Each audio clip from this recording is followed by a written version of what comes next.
Dia 144, segundo Samuel, do capítulo 4 ao capítulo 6, versículo 23. Quando Esbozete, filho de Saul, soube que Abner tinha sido morto em Hebrom, as suas mãos desfaleceram e todo Israel ficou consternado. Esse filho de Saul tinha a seu serviço dois homens, capitães de tropas. Um se chamava Baaná e o outro Recabe. Eram filhos de Rimom, o Beerotita, dos filhos de Benjamim, porque também a cidade de Beerote era considerada como pertencente a Benjamim. Os Beerotitas tinham fugido para Gitaim e ali vivem como estrangeiros até o dia de hoje. Jonatas, filho de Saul, tinha um filho aleijado dos pés. Ele tinha 5 anos de idade quando de Jezreel chegaram as notícias da morte de Saul e de Jonatas. Então sua ama o pegou e fugiu. Aconteceu que, apressando-se ela a fugir, ele caiu e ficou manco. Seu nome era Mefibosete. Recabe e Baná, filhos de Rimom, Beerotita, chegaram à casa de Isbosete no maior calor do dia, estando este a dormir ao meio-dia. Ali entraram para o interior da casa, como que vindo buscar trigo, e o feriram na barriga. Depois, Recabe e Baná, seu irmão, fugiram. Eles tinham entrado na casa enquanto Esbozete estava deitado em sua cama, no quarto de dormir. Feriram-no e o mataram. Depois cortaram a cabeça dele e a levaram andando toda a noite pelo caminho da planície. Levaram a cabeça de Esbozete ao rei Davi em Hebrom e lhe disseram: Aqui está a cabeça de Esbozete, filho de seu inimigo Saul, que queria matá-lo. Assim, hoje o Senhor Deus vingou o rei meu senhor de Saul e de sua descendência. Porém, Davi respondeu a Recabe e a Baaná, seu irmão, filhos de Rimom, o Beerotita, dizendo: Tão certo como vive o Senhor, que reuniu a minha alma de toda a angústia, quando alguém me trouxe a notícia de que Saul estava morto, pensando que me trazia uma boa notícia, como recompensa, eu o agarrei e matei em Ziclag. Muito mais agora que homens perversos mataram um homem justo em sua casa, deitado no seu leito. Será que eu não requereria o sangue dele das mãos de vocês e não os exterminaria da face da terra? Então Davi deu ordem aos seus moços e eles mataram Recabe e Baaná. Depois cortaram as mãos e os pés deles e os penduraram junto à cisterna em Hebrom. Porém, pegaram a cabeça de Esbozete e a sepultaram no túmulo de Abner, em Hebrom. Então todas as tribos de Israel vieram a Davi em Hebrom e disseram: Veja, somos do mesmo povo que o Senhor, ó rei. No passado, quando Saul era rei sobre nós, era o Senhor quem fazia entradas e saídas militares com Israel. Também o Senhor Deus lhe disse: Você apacentará o meu povo de Israel e será príncipe sobre Israel. Assim, todos os anciãos de Israel foram falar com o rei em Hebrom. E o rei Davi fez com eles uma aliança em Hebrom diante do Senhor. E eles ungiram Davi rei sobre Israel. Davi tinha 30 anos de idade quando começou a reinar, e reinou durante 40 anos. Em Hebrom, reinou sobre Judá 7 anos e 6 meses. Em Jerusalém, reinou 33 anos sobre todo Israel e Judá. O rei Davi partiu com os seus homens para Jerusalém para atacar os jebuseus que moravam naquela terra. Os jebuseus disseram a Davi: Você não entrará aqui. Até os cegos e os coxos poderão impedi-lo de entrar. Com isto queriam dizer: Davi não entrará neste lugar. Porém, Davi tomou a fortaleza de Sião, isto é, a cidade de Davi. Davi, naquele dia, mandou dizer: Todo o que está disposto a atacar os jebuseus, suba pelo canal subterrâneo e ataque os cegos e os coxos, a quem a alma de Davi odeia. Por isso se diz: nem cego nem coxo entrará na casa. Assim, Davi morou na fortaleza e a chamou de cidade de Davi. Ele foi edificado ao redor desde Milo e para dentro. Davi ia crescendo em poder cada vez mais, porque o Senhor, o Deus dos exércitos, estava com ele. Irão, rei de Tiro, enviou a Davi mensageiros, madeira de cedro, carpinteiros e pedreiros. Estes construíram um palácio para Davi. Então Davi reconheceu que o Senhor o havia confirmado como rei sobre Israel e que tinha exaltado o seu reino por amor do seu povo de Israel. Davi tomou mais concubinas e mulheres de Jerusalém, depois que tinha vindo de Hebrom, e nasceram-lhe mais filhos e filhas. São estes os nomes dos filhos de Davi, que nasceram em Jerusalém: Samua, Sobabe, Natã, Salomão, Ibar, Elisua, Nefeg, Jafia, Elisama, Eliada e Elifelete. Quando os filisteus ouviram que Davi tinha sido ungido rei sobre Israel, subiram todos para prendê-lo.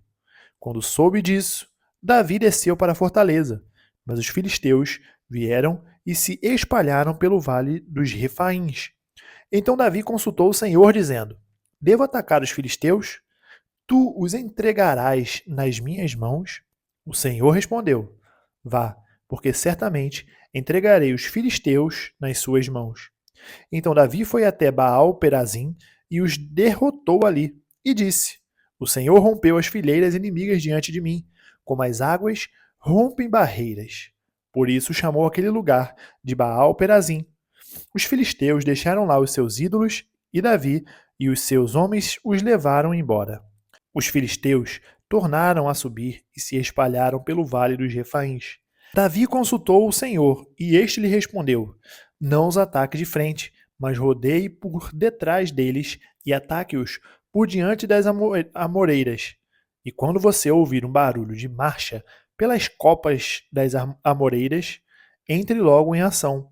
É o Senhor que saiu à sua frente para atacar o exército dos filisteus. Davi fez como o Senhor lhe havia ordenado e atacou os filisteus, desde Geba até Gézer. Mais uma vez, Davi reuniu todos os escolhidos de Israel, em número de 30.000.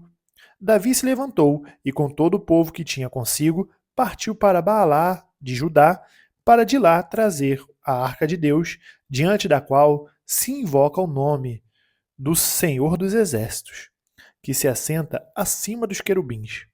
Puseram a arca de Deus numa carroça nova e a levaram da casa de Abinadab, que ficava numa colina.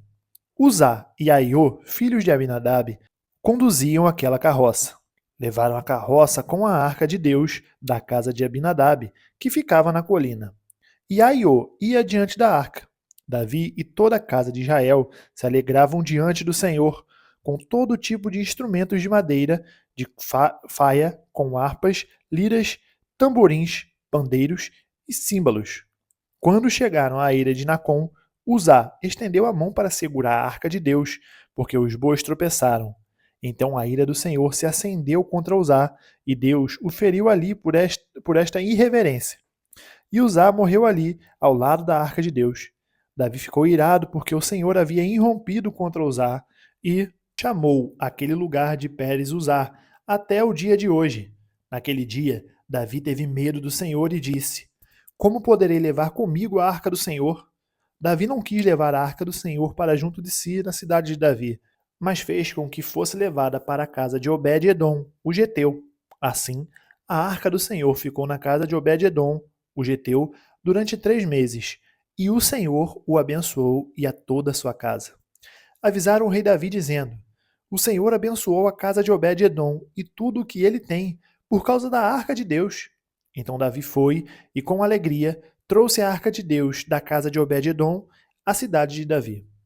Quando os que levavam a arca do Senhor tinham dado 6 passos, Davi sacrificava um boi e um animal gordo. Davi dançava com todas as suas forças diante do Senhor. Ele estava cingido de uma estola sacerdotal de linho. Assim, Davi, com todo Israel, levou a arca do Senhor com júbilo e ao som de trombetas.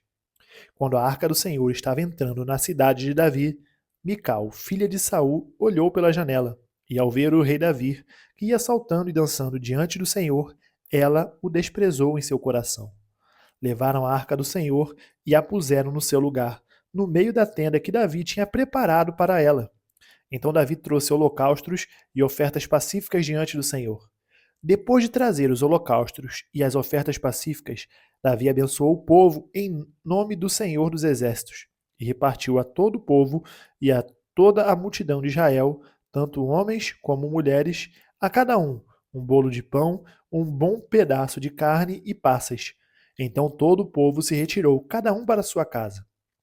Quando Davi regressou para abençoar a sua casa, Mical, filha de Saul, saiu ao seu encontro e lhe disse: Que bela figura fez o rei de Israel no dia de hoje, descobrindo-se diante das servas de seus servos, como se descobre um sem vergonha qualquer. Mas Davi disse a Mical: Eu fiz isso diante do Senhor, que me escolheu em lugar de seu pai e de toda a casa dele, ordenando que eu fosse príncipe sobre o povo do Senhor, sobre Israel. Foi diante do Senhor que me alegrei e me farei ainda mais desprezível e me humilharei aos meus próprios olhos. Quanto às servas de quem você falou, seria honrado por elas. Mical, filha de Saul, não teve filhos até o dia da sua morte. João, capítulo 13, do versículo 31 ao capítulo 14, versículo 14. Quando Judas saiu, Jesus disse: Agora foi glorificado o Filho do Homem, e Deus foi glorificado nele. Se Deus foi glorificado nele, também Deus o glorificará nele mesmo, e ele o glorificará imediatamente. Filhinhos, ainda por um pouco estou com vocês. Vocês vão me procurar, mas o que eu disser aos judeus, também agora digo a vocês: para onde eu vou, vocês não podem ir. Eu lhes dou um novo mandamento, que vocês amem uns aos outros, assim como eu os amei, que também vocês amem uns aos outros. Nisto todos conhecerão que vocês são meus discípulos, se tiverem amor uns aos outros. Simão Pedro perguntou a Jesus: Para onde o Senhor vai? Jesus respondeu: Para onde eu vou, você não poderá me seguir agora. Mais tarde, porém, me seguirá. Pedro disse: Senhor, por que eu não posso segui-lo agora? Darei a minha vida pelo Senhor. Jesus respondeu: Você dará a sua vida por mim? Em verdade lhe digo: antes que o galo cante 3 vezes, você me negará. Que o coração de vocês não fique angustiado. Vocês creem em Deus, creiam também em mim. Na casa de meu pai há muitas moradas. Se não fosse assim, eu já lhes teria dito: Pois vou preparar um lugar para vocês. E quando eu for e preparar um lugar, voltarei e os receberei para mim mesmo, para que onde eu estou, vocês estejam também. E vocês conhecerão o caminho para onde eu vou. Então Tomé disse a Jesus: Não sabemos para onde o Senhor vai. Como podemos saber o caminho? Jesus respondeu: Eu sou o caminho, a verdade e a vida. Ninguém vem ao Pai senão por mim. Se vocês me conheceram, conhecerão também o meu Pai. E desde agora vocês o conhecem e têm visto. Felipe disse a Jesus: Senhor, mostre-nos o Pai, e isso nos basta. Jesus respondeu: Há tanto tempo estou com vocês, Felipe, e você ainda não me conhece. Quem vê a mim, vê o Pai. Como é que você diz: Mostre-nos o Pai? Você não crê que eu estou no Pai e que o Pai está em mim? As palavras que eu digo a vocês, não as digo por mim mesmo, mas o Pai, que permanece em mim, faz as suas obras. Creiam que eu estou no Pai e que o Pai está em mim. Creiam ao menos por causa das mesmas obras. Em verdade lhes digo que aquele que crê em mim fará obras, fará também as obras que eu faço e outras maiores fará. Porque eu vou para junto do Pai, e tudo o que vocês pedirem em meu nome, isso farei, a fim de que o Pai seja glorificado no Filho. Se me pedirem alguma coisa em meu nome, eu o farei. Salmos 110, do versículo 17 ao 32. Seja generoso com teu servo, para que eu viva e observe a tua palavra. Desvenda os meus olhos, para que eu contemple as maravilhas da tua lei. Sou peregrino na terra. Não escondas de mim os teus mandamentos. Consumida está a minha alma por desejar incessantemente os teus juízos. Tu repreendes os soberbos, os malditos, que se desviam dos teus mandamentos. Tira de sobre mim os insultos e o desprezo, pois tenho guardado os teus testemunhos. Assentaram-se príncipes e falaram contra mim, mas o teu servo meditou nos teus decretos. Também os teus testemunhos são o meu prazer, são os meus conselheiros. A minha alma está apegada ao pó. Vivifica-me segundo a tua palavra. Eu te expus os meus caminhos, e tu me respondeste. Ensina-me os teus decretos. Faz-me compreender o caminho dos seus preceitos, e meditarei nas tuas maravilhas. A minha alma se consome de tristeza. Fortalece-me segundo a tua palavra. Afasta de mim o caminho da falsidade e favorece-me com a tua lei. Escolhi o caminho da felicidade e decidi seguir os teus juízos. Aos teus testemunhos me apego. Não permitas, Senhor, que eu seja envergonhado. Percorrerei o caminho dos teus mandamentos quando me deres mais entendimento. Provérbios capítulo 15, do versículo 31 ao 32. Quem dá ouvidos à repreensão construtiva terá sua morada no meio dos sábios. Quem rejeita a disciplina despreza a si mesmo, mas o que aceita a repreensão adquire entendimento. Terminamos o dia 144, nós nos vemos amanhã no dia 145. Até mais.